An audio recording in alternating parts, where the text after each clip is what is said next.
name is Andy Gross from the Law Office of Andrew P. Gross. We do personal injury matters and estate planning in Washington, D.C. and Maryland.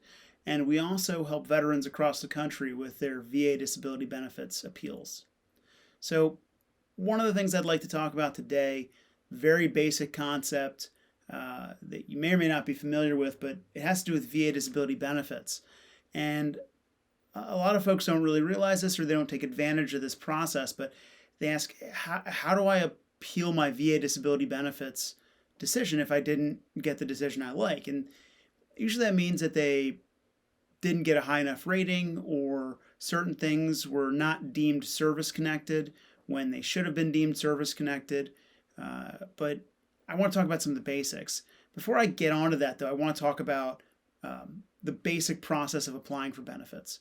It starts with an application, whether that's online or with a paper application that you send in to the VA.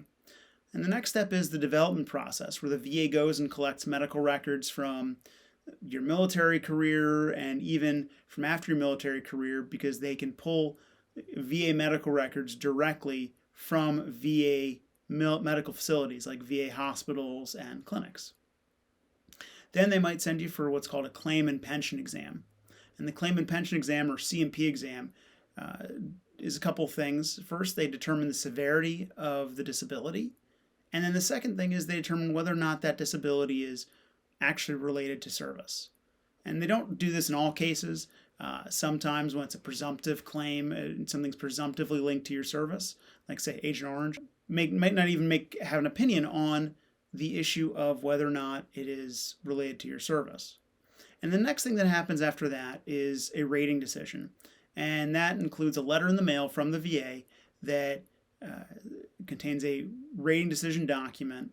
It's actually a couple documents, but the main document tells you what the ratings are and what the rationale is behind those ratings. Now, I'll tell you this. They're not always clear, and sometimes these ratings decisions don't make any sense when you read them. Sometimes they are internally conflicting, meaning that one sentence doesn't even agree with the next sentence. So what happens when you get one of those rating decisions that you disagree with, right? The rationale may or may not make sense. You don't know what to do. Well, key is to get the claims file somehow. Now, as a certified, rather accredited VA disability benefits attorney, I can get your claims file through what's called the Veterans Benefits Management System. And veteran service organizations also generally have this same access. If you don't, you have to file a FOIA to get the entire claims file from the VA, and this can take some time. And I'll talk about that in another video some other time. But first, you got to figure out what the problem is. You can sometimes get some clues from that rating decision, but the rating decisions aren't always clear. From the date of the rating decision, you have 1 year to appeal. And this is important. If you don't appeal within that 1 year, you might lose the effective date. And if you lose the effective date, you might not get all the back pay that you're entitled to. Now, a lot of veterans will get this rating decision and just kind of give up and then not do anything about it until 10 or 12 or 15 years later, when whatever the disability is really started bothering them severely. And I don't think that's a good idea, generally speaking. If you get a rating decision you disagree with, you can appeal that decision. And a lot of times, that's how you get a fair shake at actually sorting out what the decision is. When you appeal, you have three basic choices. You can file a higher level review, where a more senior rating official takes a look at your claim, and you can even talk to them on the phone and tell them why you think they got the claim wrong. You can't file new evidence, though, if you file a higher level review. For that, you want to file a supplemental claim. Supplemental claim, you have to file new and material evidence, and this could be anything from a lay statement to new medical records that you've found. It can even be an independent medical opinion, or a nexus letter, as they call them, which I've discussed in other videos. The third option is an appeal to the Board of Veterans' Appeals. Now, this tends to be more of a last resort type option, because the Board of Veterans' Appeals, it can be a while before they hear your claim. Right now, they say the target for a direct appeal, meaning you're not submitting any new evidence, is about a year. But the Board of Veterans' Appeals is not hitting that deadline at all. And there are claims that can last 2 and 3 and 4 years waiting for the appeal to be heard. Now, you can file what's called a motion to advance on the docket in certain situations. If there's certain hardships, you may qualify for a motion to advance on the docket. But for the majority of folks out there, it is a long wait at the Board of Veterans' Appeals. At the same time, for certain claims, that's the only real way to get a really good look at the case, where you have experienced veterans law judges evaluating the case. Now, if you appeal to the Board of Veterans' Appeals, you have 3 choices inside that option. You can either do that direct appeal, where the Board of Veterans' Appeals reviews just based on the law and the evidence already in the claims file. The second choice is an evidence submission docket, where you have 90 days from the date that you appeal to submit new evidence. And that might be, again, the independent medical exam, or maybe lay statements, buddy statements, or additional medical records. And then the third option is an in-person hearing.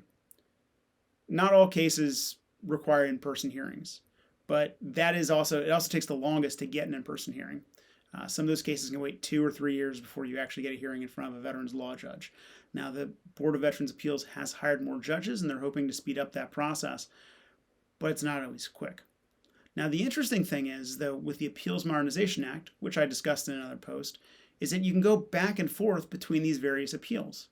You might file a higher level review claim, or higher level review appeal, get denied, and then file a supplemental claim, get denied, and then file another higher level review claim and get denied again. And then after that's been done, you might decide it's time to go to the Board of Veterans' Appeals. So you can go back and forth a couple different times. Now, if the Board of Veterans' Appeals denies your claim, you can submit another supplemental claim. So you can actually go back in the process.